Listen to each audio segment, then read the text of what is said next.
नमस्कार, आप सभी का स्वागत है अन्नदाता कार्यक्रम में। आपके साथ मैं हूं सोनाली सिंह। हमारे देश के किसान जन का पोषक है, वह श्रम का देवता है, अन्नदाता है। उसमें ही भारत की आत्मा निवास करती है। ऐसे ही किसानों की प्रगति के लिए हम खेती बाड़ी से जुड़ी हुई बहुत सी नई लाभकारी जानकारियां हर रोज सुबह लेकर आते हैं। तो चलिए कार्यक्रम शुरू करने से पहले देखते हैं क्या है आज के अन्नदाता में। हमारे प्रदेश के जो किसान भाई टमाटर की खेती कर रहे हैं, उनको इस फसल से अधिक उत्पादन मिले, इसके लिए फसल में कुछ कार्यों को करना जरूरी है, जैसे खरपतवारों का नियंत्रण, सिंचाई और उर्वरकों का प्रयोग व पौधे संरक्षण उपाय इत्यादि। तो अब कैसे करें इन कार्यों को, इसके बारे में जानकारी के लिए मिलते हैं विषय विशेषज्ञ प्रीति चौहान से। किसान भाइयों, आज हम टमाटर की खेती के बारे में चर्चा करना चाहेंगे। टमाटर की खेती में क्या क्या प्रबंधन हो सकते हैं, उन पर हम एक चर्चा करना शुरू चाहेंगे। तो चलिए किसान भाइयों, हम चर्चा करते हैं खरपतवार प्रबंधन पर। तो खरपतवार प्रबंधन टमाटर में एक बहुत ही मुख्य कार्य है, क्योंकि यह जो है वह मुख्य फसल से हवा, पानी, खाद, उर्वरक आदि से प्रतिस्पर्धा करते हैं। इसके प्रबंधन के लिए आप शुरुआती अवस्था में ही खरपतवार को निकाल दें और खुरपी की सहायता इसमें आप ले सकते हैं, जो कि पारंपरिक विधि है खरपतवार नियंत्रण की। तो इस तरह आप खरपतवार पर कंट्रोल या उस पर नियंत्रण कर सकते हैं। किसान भाइयों, टमाटर की फसल में सहारा देने के लिए रोपाई के 30 से 45 दिन के बाद बांस या लकड़ी के डंडों में छेद करके तार बांधकर फिर पौधों को तारों से सुतली की सहायता से बांधते हैं। इस प्रक्रिया को स्टेकिंग कहा जाता है। पौधों को सहारा देने से फल मिट्टी और पानी के संपर्क में नहीं आ पाते, जिससे फल सड़ने की समस्या नहीं होती है। किसान भाइयों, टमाटर की फसल से अच्छी पैदावार लेने के लिए संतुलित मात्रा में उर्वरकों का प्रयोग करना चाहिए। इसके लिए नाइट्रोजन 200 किलोग्राम, फास्फोरस 100 किलोग्राम और पोटाश 100 किलोग्राम प्रति हेक्टेयर की दर से आवश्यकता होती है। इनमें से नाइट्रोजन की 1/3 मात्रा, फास्फोरस और पोटाश की पूरी मात्रा को मिलाकर अंतिम जुताई के समय खेत में डालना चाहिए। शेष नाइट्रोजन की आधी मात्रा को 2 बराबर भागों में बांटकर रोपाई करने के 20 से 25 दिन और 45 से 50 दिन के बाद खड़ी फसल में देने से फसल का उचित विकास होता है और टमाटर का उत्पादन अधिक मिलता है। किसान भाइयों, अब हम चर्चा करेंगे जल प्रबंधन के ऊपर। जैसा कि हम जान रहे हैं कि इस समय बारिश बहुत ज़्यादा हुई है, तो किसान भाइयों को बरसात की वजह से फसल में काफ़ी नुकसान पहुंचा हुआ है। जल निकास की उत्तम व्यवस्था होना अति अनिवार्य है। किसान भाइयों, हम गेती फावड़े का इस्तेमाल करके नालियाँ बना सकते हैं, नालियाँ काट सकते हैं, जिससे कि जो अतिरिक्त पानी हमारे खेत में इकट्ठा हो गया है उसको निकाला जा सके और जो जल भराव की समस्या है उस पर निदान प्राप्त हो सके। खेती में सिंचाई की बात करें तो अगर बरसात जहाँ पर समय समय पर होती है, वहाँ पर आपको अलग से सिंचाई करने की आवश्यकता नहीं होती है। लेकिन अगर आपका ठंड का और गर्मी का मौसम है तो आपको 10 से 15 दिन के अंतरालों में पानी देना अनिवार्य होगा। अब हम टमाटर की खेती में कीट प्रबंधन के ऊपर बात करते हैं, चर्चा करते हैं। टमाटर की फसल में फल छेदक कीट का प्रकोप अधिक रहता है। पहले इस कीट की इल्लियां पौधों की कोमल पत्तियों, तनों व फूल को खाती है, जिसकी वजह से पौधे अपना भोजन नहीं बना पाते और फसल कमजोर हो जाती है। उसके बाद ये सुड़ियां कच्चे पके टमाटर के फलों में छेद करके उनके अंदर का गूदा खा जाती है। ऐसे टमाटर खाने लायक नहीं रहते हैं। इस कारण से किसानों को भारी नुकसान होता है। इस कीट के नियंत्रण के लिए कीट ग्रसित फलों को तोड़कर नष्ट करना चाहिए। इसके अलावा खेत में 20 फेरोमोन ट्रैप प्रति हेक्टेयर की दर से लगाएं। रात्रि के समय खेतों में प्रकाश प्रपंच लगने चाहिए। इस कीट के रासायनिक नियंत्रण के लिए इंडोक्सा कार्ब दवा की 1 मिलीलीटर दवा को प्रति लीटर पानी के हिसाब से घोल बनाकर छिड़काव करने पर इस कीट का नियंत्रण आसानी से हो जाता है। किसान भाई, टमाटर में मुख्य रूप से सफेद मक्खी, एफिड, जैसेट आदि लगते हैं। सफेद मक्खी जो है एक रस चूसक कीट है, जो कि विषाणु को वह एक पौधे से दूसरे पौधे पर फैलाती है। जो रोग ग्रसित पौधा होता है वह जो हमारे स्वस्थ पौधे होते हैं उनको भी रोग ग्रसित कर देता है। इसके लक्षण क्या होते हैं कि पौधे की जो पत्तियां होती हैं टेढ़ी मेढ़ी पत्तियां होने लगती हैं। तो यदि किसान भाई आप अपने पौधों को इस तरह के लक्षण नज़र आए तो उसमें आप सबसे पहले क्या कर सकते हैं कि जो रोग ग्रसित पौधा है उसको उखाड़ कर खेत के बाहर उसे आप फेंक दें। और दूसरा ये कर सकते हैं कि पीली चिपचिपे प्रपंच या फिर येलो ट्रैप जो होते हैं ये 10 से 12 प्रति एकड़ की दर से हम इसको लगा देते हैं। और किसान भाइयों अब हम इसकी रासायनिक नियंत्रण के बारे में चर्चा करना चाहेंगे। तो इसके लिए आप इमिडाक्लोप्रिड जो एक दवाई उपलब्ध होती है उसकी 1 मिलीलीटर मात्रा 3 लीटर पानी में घोलकर इस पर पौधे के ऊपर छिड़काव करें और उसे पौधे को पूरा तरबदर कर दें। किसान भाइयों अब लेते हैं एक छोटा सा ब्रेक। ब्रेक के बाद आप सभी दर्शकों का अन्नदाता में स्वागत है। किसान भाइयों, मुर्गी पालन एक ऐसा व्यवसाय है जो आपकी आय का अतिरिक्त साधन बन सकता है। यह व्यवसाय बहुत कम लागत में शुरू किया जा सकता है और इसमें मुनाफा भी अधिक हो सकता है। देश में रोजगार तलाश रहे युवा इसे रोजगार के तौर पर अपना सकते हैं। तो आज हम आपको अंडे वाली मुर्गियों के पालन के बारे में बताने जा रहे हैं। नमस्कार पशुपालक भाइयों, आज की हमारी जानकारी उन पशुपालक भाइयों के लिए है जो कि मुर्गी पालन व्यवसाय से जुड़ना चाहते हैं या फिर जुड़े हुए हैं। जो अंडे उत्पादन के लिए जो लेयर फार्मिंग करना चाहते हैं उनका बहुत ही उज्जवल भविष्य है इस क्षेत्र में। अब बात आता है कि अब कोई लेयर फार्मिंग करना चाहते हैं तो वो कैसे करें। तो लेयर फार्मिंग के लिए ज़रूरी है कि सबसे पहला तो होता है कि जो किस वैरायटीज़ का हम लोग क्या होता है चयन करें। तो अंडे उत्पादन के लिए कुछ प्रजातियां हैं जैसे कि लोहमन है, BB 300 है, BB 380 है। इसके अलावा अगर कोई घर पर करना चाहते हैं, बैकयार्ड में करना चाहते हैं अगर लेयर फार्मिंग, तो उसके लिए एक जिसको कि हम लोग झारसिम कहते हैं, उसमें भी अंडे उत्पादन की क्षमता बहुत अत्यधिक है। तो जो भी अच्छे अंडे उत्पादन वाली जो प्रजाति हैं उसका चयन कर सकते हैं।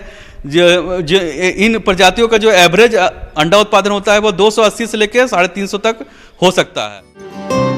आज के दौर में अंडे की डिमांड इतनी बढ़ गई है कि अंडे की पूर्ति कर पाना मुश्किल भी हो गया है, क्योंकि अंडे से हमें भरपूर प्रोटीन, कैल्शियम और ओमेगा 3 मिल जाता है जो हमारे स्वास्थ्य के लिए बहुत ही ज्यादा लाभदायक होता है। ऐसे में लोगों के मन में लेयर पोल्ट्री फार्मिंग के प्रति रुझान बढ़ रहा है। लेयर मुर्गी पालन का अर्थ है व्यावसायिक अंडा उत्पादन के उद्देश्य से मुर्गियों का पालन करना। लेयर मुर्गियां ऐसी विशेष नस्ल हैं जिन्हें 1 दिन की उम्र से पालने की जरूरत होती है। ये मुर्गियां 18 से 19 सप्ताह की उम्र से व्यावसायिक रूप से अंडे देना शुरू कर देती हैं। अब दूसरा बात होता है कि इसका आवास किस तरह से निर्माण किया जाए। तो लेयर फार्मिंग जो हम कर सकते हैं वो 2 तरह से कर सकते हैं। एक तो डीप लिटर सिस्टम में कर सकते हैं और दूसरा एक है कि केज सिस्टम में हम लोग बैटरी सिस्टम या केज सिस्टम जिसको कहते हैं वो केज के थ्रू हम कर सकते हैं। तो जब हम डीप लिटर सिस्टम में हम मुर्गियों को रखते हैं अंडा उत्पादन के लिए, तो इसके लिए हम जरूरी होता है कि एक मुर्गी को करीब 2 स्क्वायर फीट भूमि की आवश्यकता या जगह की आवश्यकता होती है। और जब अगर कोई मुर्गी उत्पादन पिंजरे में करना चाहते हैं या केज सिस्टम या बैटरी सिस्टम में करना चाहते हैं तो उसके लिए करीब 12 इंच और 12 इंटू 15 इंच का स्पेस की जरूरत पड़ती है एक मुर्गियों के लिए। इसके अलावा अगर डीप लिटर सिस्टम है तो करीब जो इसका बेड है, बेड की मोटाई करीब 6 इंच की होनी चाहिए। और जो बेड के लिए जो मुर्गियों के बिछावन के लिए है, किसान भाई जो है वो कुन्नी का इस्तेमाल कर सकते हैं या फिर जो भी अच्छा जो जल्दी गीला ना हो, सूख जाए, इस तरह के बिछावन का प्रयोग कर सकते हैं। और इसमें नमी का विशेष तौर पर ध्यान रखना चाहिए और नियमित तौर पर जो मुर्गियों का बिछावन है उसको बदलते रहना चाहिए। लेयर पोल्ट्री फार्मिंग के लिए मुख्य और सबसे महत्वपूर्ण बात एक उपयुक्त भूमि का चयन करना है और यह इस व्यवसाय का सबसे महंगा हिस्सा है। व्यावसायिक मुर्गी पालन के लिए यदि आपके पास अपनी खुद की भूमि है तो बेहतर रहता है। भूमि का क्षेत्र पक्षियों की संख्या पर निर्भर करता है। पोल्ट्री फार्मिंग के लिए जगह चुनते समय कुछ बातों का खास ध्यान रखें। मसलन ग्रामीण क्षेत्रों में पोल्ट्री फार्मिंग करें क्योंकि ग्रामीण क्षेत्रों में भूमि और श्रम अपेक्षाकृत सस्ते हैं। कोशिश करें कि जगह प्रदूषण मुक्त हो, साथ ही चयनित स्थान पर पर्याप्त मात्रा में ताजे और साफ पानी का स्रोत हो। इतना ही नहीं, उस स्थान से शहर में परिवहन व्यवस्था पर भी ध्यान दें और अगर आपके द्वारा चुने गए स्थान के पास ही मार्केट हो तो काफी अच्छा रहेगा। इससे आपका परिवहन का व्यय काफी हद तक बच जाएगा। आमतौर पर मुर्गियों से ज्यादा अंडा उत्पादन प्राप्त करने के लिए उन्हें उचित देखभाल और प्रबंधन की जरूरत होती है। इसके लिए वेंटिलेशन सिस्टम और तापमान प्रबंधन सही तरीके से करनी चाहिए और सही वेंटिलेशन के लिए बड़े आकार की खिड़कियां या दरवाजे बनवा सकते हैं, जिन्हें आवश्यकता पड़ने पर खोला जा सके।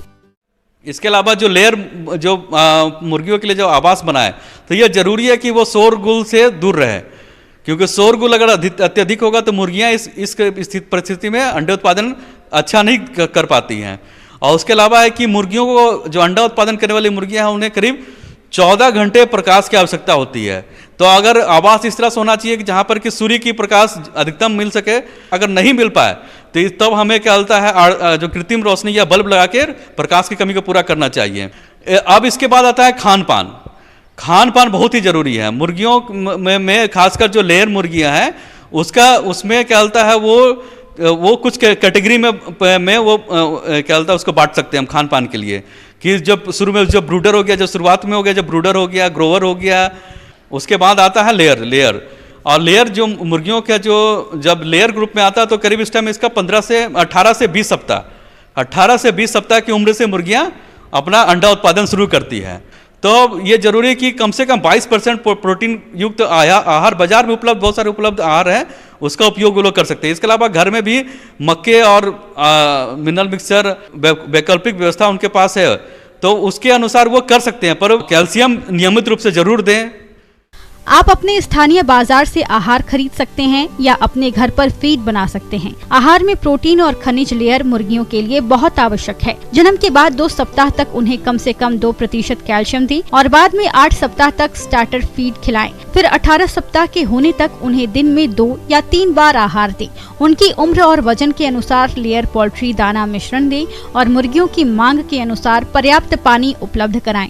इसके अलावा है कि जो टीकाकरण और क्या होता है, और जो कृमिनाशक है, कृमिनाशक बहुत ही आवश्यक है। कि मुर्गियों में क्या होता है कि अंतःपरजीवी का बहुत ज़्यादा प्रकोप होता है, तब उसके लिए नियमित रूप से क्या होता है, कृमिनाशक मुर्गियों को देते रहना चाहिए। और टीकाकरण ये भी बहुत ही आवश्यक है कि मुर्गी पालक भाई जो हैं अपने मुर्गियों के नियमित अंतराल पर टीकाकरण, अपने नज़दीक के जो भी पशु चिकित्सक हैं उनसे सलाह लेकर टीकाकरण और कृमिनाशक का उपयोग जरूर करें। और उसके बाद होता है कि जब मुर्गियां अंडे का उत्पादन करती है तो अंडे का सही तरीका से कलेक्शन जो है वो जरूरी होता है। तो कम से कम 2 बार दिन में जरूर अंडे का कलेक्शन करना चाहिए। और अंडे में किसी प्रकार की गंदगी लगी हुई है तो उसको तुरंत ही साफ पानी से धो लेना चाहिए, साफ कर लेना चाहिए और रेफ्रिजरेट कर देना चाहिए। तो ये सब मुख्य सावधानियां हैं जो कि प्रबंधन के लिए बहुत ही आवश्यक है। जो मुर्गी पालक भाई इसके लिए जो अंडा उत्पादन के लिए मुर्गी पालन करना चाहते हैं, अगर पशुपालक भाई जो मुर्गी पालन से जुड़े हुए अगर इन सब बातों का ध्यान रखेंगे तो हमें पूरी आशा है कि वो अपने मुर्गी पालन व्यवसाय से अधिक मुनाफा कमा सकते हैं। आगे और भी है खेती बाड़ी से जुड़ी हुई बहुत सी रोचक जानकारियां। यहाँ रुकेंगे एक और छोटे से ब्रेक के लिए। ब्रेक के बाद एक बार फिर से आप सभी दर्शकों का अन्नदाता कार्यक्रम में बहुत बहुत स्वागत है। हमारे प्रदेश में जिन किसान भाइयों ने आम के बाग लगा रखे हैं उनको इस समय बाग की विशेष देख रेख करने की आवश्यकता है, तभी आपको आने वाले समय में इन फल वृक्षों से अधिक फल उत्पादन मिलेगा। तो आम के बाग में इस समय कौन कौन से कार्यों को करना जरूरी है, इस बारे में सुझाव दे रहे हैं फल अनुसंधान केंद्र इटखेड़ी जिला भोपाल के फील्ड एक्सटेंशन ऑफिसर अचल सगर। वर्तमान परिस्थिति में प्रदेश के फल उत्पादकता बढ़ाने हेतु फलोद्यानों का क्षेत्रफल बढ़ाना जितना आवश्यक है उतना ही उपलब्ध फलोद्यानों के स्वास्थ्य पर ध्यान देना भी आवश्यक है। जैसे अभी वर्षा ऋतु चल रही है और कहीं कहीं पर बहुत ही अधिक अति वर्षा हुई है, तो ऐसे क्षेत्रों में यहाँ हमारे बगीचे लगे हुए हैं, उनमें कहीं कहीं पर अगर जल भराव हो गया है, चाहे वो नवीन उद्यान लगाए हुए हों या पुराने हमारे बगीचे हों, उनमें जल निकास की भी व्यवस्था आप करें। और उसके साथ साथ ही अगर बारिश जहाँ थम गई है वहाँ पे खरपतवारों का नियंत्रण, चाहे वो जैविक हो या रासायनिक हो, खरपतवारों का नियंत्रण अति आवश्यक है। इसके साथ साथ ही जिन किसान भाइयों ने नवीन पौधे रोपित किए हुए हैं उनकी देखरेख की बहुत आवश्यकता है। उनका भी खरपतवार उनके भी समाप्त करें, और ज़्यादा पानी के कारण अगर पौधे गिर गए हैं, आड़े तिरछे हो गए हों, तो उनको भी सहारा देकर सीधा खड़ा करें और गुड़ाई करके मिट्टी तनों तक लगा दें, ताकि पौधे के डायरेक्ट संपर्क में पानी ना आ पाए। और निंदाई गुड़ाई करके शेष मात्रा जो हमारी खाद की और उर्वरक की बची हुई है उसको भी आप अपने पौधे में दे सकते हैं, जिससे कि आगे आने वाले समय में अच्छी प्रकार का उसमें बोर आए और अच्छी फलन हो। तो एक पूर्ण विकसित आम के पौधे में शेष मात्रा के रूप में 50 किलो अच्छी सड़ी हुई गोबर की खाद, 500 ग्राम सुपर फास्फेट एवं 560 ग्राम पोटास की मात्रा पौधे के चारों तरफ मिट्टी में मिला दें। और उसके बाद अगर बारिश काफ़ी दिनों तक ना हो तो बारिश के अभाव में आप सिंचाई करके इस पोषक तत्व को हमारे पौधे को उपलब्ध करा सकते हैं।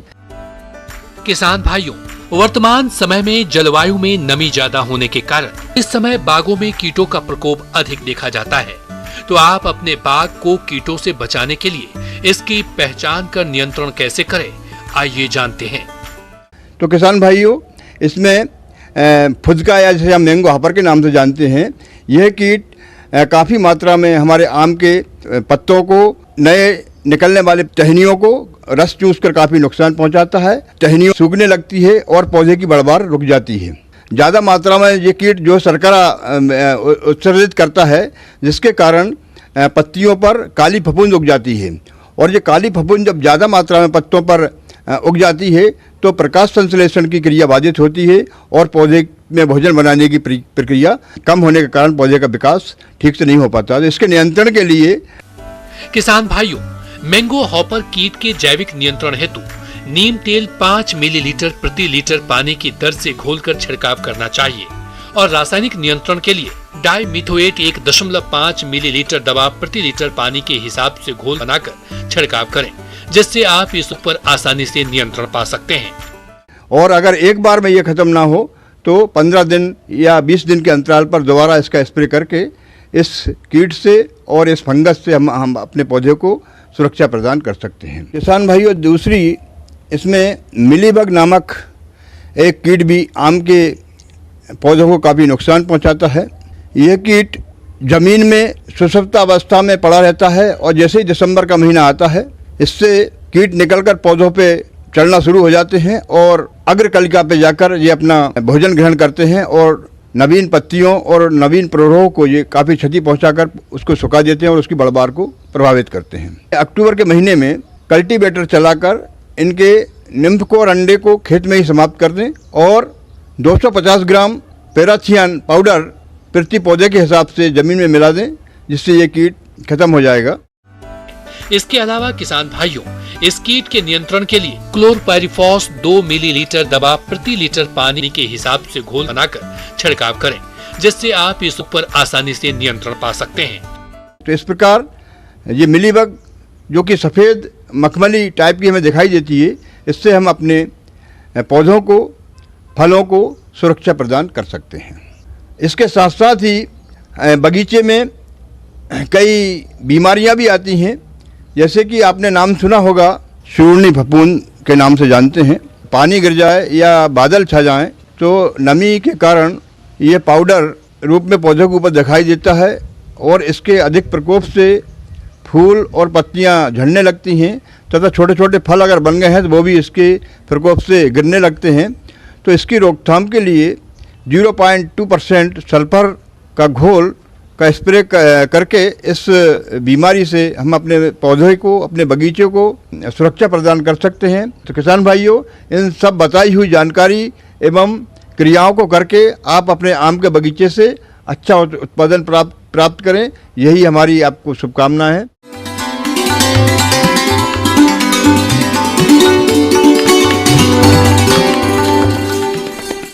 आइए जानते हैं अन्नदाता निःशुल्क फोन के माध्यम से पूछे गए समस्याओं का समाधान।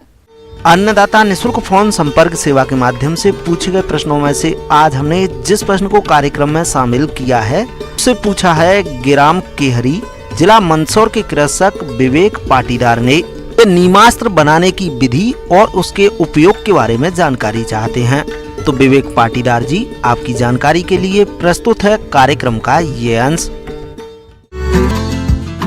किसान बंधुओं, अपने जो है कीड़े से बचने के लिए आप जो है जैविक में आप जो है नीमास्त्र का जो है बहुत अच्छा आप उपयोग कर सकते हैं। आपको करना बहुत ज़्यादा कुछ नहीं किसान बंधु, आप एक जो है ड्रम रखिए, 200 लीटर का ड्रम, उसमें आप जो है आधा उस ड्रम में 100 लीटर आप जो है पानी भर लीजिए और उसमें आप जो है 5 से 7 किलो आप जो है नीम की पत्ती ले लीजिए और 10 लीटर आप जो है गोमूत्र ले लीजिए और आप जो है 5 किलो आप जो है गाय का जो है गोबर ले लीजिए किसान बंधु।